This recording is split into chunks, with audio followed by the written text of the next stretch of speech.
ارے سرکار بس ثواباً یہاں میں پڑھتا ہوں ہر بار، اور بالکل کوئی وقت نہیں لینا آپ حضرات کا. بس سرکار ایک مصرع ہوا تھا،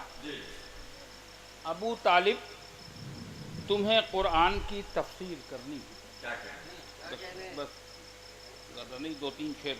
پہ ارشاد کہ چوتھی کہتا ہوں دیکھیے گا کہ ابو طالب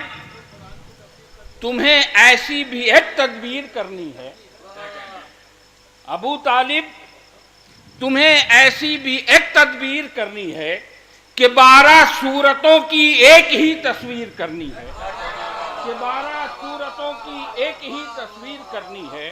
کہ 12 سورتوں کی ایک ہی تصویر. شعر ملاحظہ فرمائیے حضرت، دیکھیں گے دعوت الوسیلہ سے شعر نکالنے کی کوشش کی ہے نظیر بھائی. دیکھیے گا کہ کرو دعوت کہو سارے قرابت دار آ جائیں، کرو دعوت کہو سارے قرابت دار آ جائیں، بھتیجے کو ہمارے آج ایک تقریر کرنی ہے، بھتیجے کو ہمارے آج ایک تقریر کرنی ہے. کرو دعوت کہو سارے قرابت دار آ جائیں،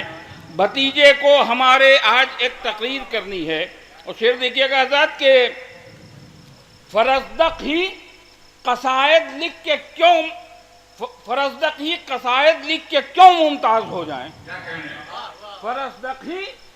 قصائد لکھ کے کیوں ممتاز ہو جائیں، ہمیں بھی خلد میں تیار کچھ جاگیر کرنی ہے،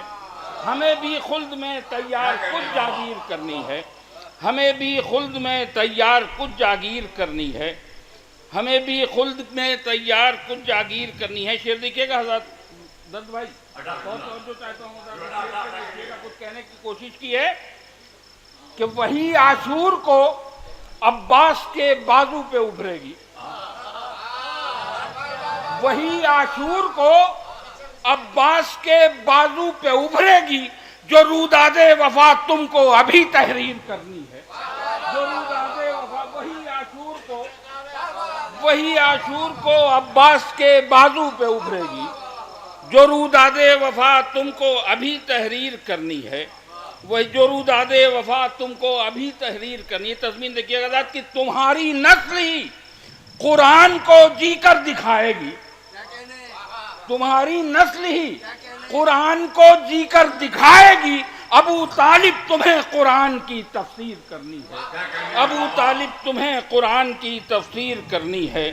اور ابو طالب وہ نعرہ ہے کہ جس کو زور سے آصف، ابو طالب